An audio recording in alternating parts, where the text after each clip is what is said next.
ஏட்டி மக்கா, இவ்வளவு நாள் நான் சம்பளத்தை வாங்கிட்டு இருந்தேன். இனி அவனுக்கு கல்யாணம் முடிஞ்சாச்சு. இனி அவன் பொண்டாட்டிட்டு கொடுக்க சொல்லணும் இந்த மாசத்துல இருந்து. உனக்கு பைத்தியம் இத முடிச்சு வச்சா இளிச்சவையா இருக்க எப்படி பொண்டாட்டிட்டு கொடுக்க சொல்லுதே? அட பைத்தியக்காரி, வந்திருக்கணும் மனசி தானடி, நம்மள போல ஒருத்தி தானே. அவளுக்கு ஆசை இருக்கதாட்டி புருஷங்களும் சம்பள பணத்தை வாங்கணும்னு. இனி அவ வந்துட்டல்ல, அவட்ட குடுக்கிட்டு அவன கொண்ட ஓடிற போறா.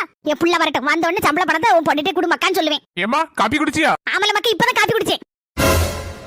ஏமா பொண்டாட்டிட்டு சம்பள கவர குடுன்னு நீ சொல்லதுக்கு முன்னாலே அண்ணன் குடுகுறன்னு ஒரே ஓட்டமா ஓடி அன்னிகிட்ட சம்பளத்தை கொண்டு கொடுத்துட்டான் போல இருக்கு. சரி விடு, நான் குடுக்குறேன்னு சொன்னேன், அவன் செஞ்சுட்டான் போல இருக்கு. சரி விடு, இத பெருசுபடுத்தாத. ஆரம்பத்திலே மர்மல தலையில தூக்கி வச்சிட்டு ஆடாத, மொளகா அரைச்சிட்டு ஓடிடுவா. ஏதே ஒரு 10 நிமிஷத்துல வந்துருதோம். வேற என்ன, பொண்டாட்டிட்ட சம்பளத்தை கொடுத்தாச்சு. ஏதாவது ஹோட்டல்ல போய் நல்ல 2 மூக்கு மட்டும் தின்னுட்டு வருவாவோ. எடி அப்பலாம் அநியாயமா பேசாதன்னு சொல்லிருக்கம்ல. என்னன்னு போ, உனக்கு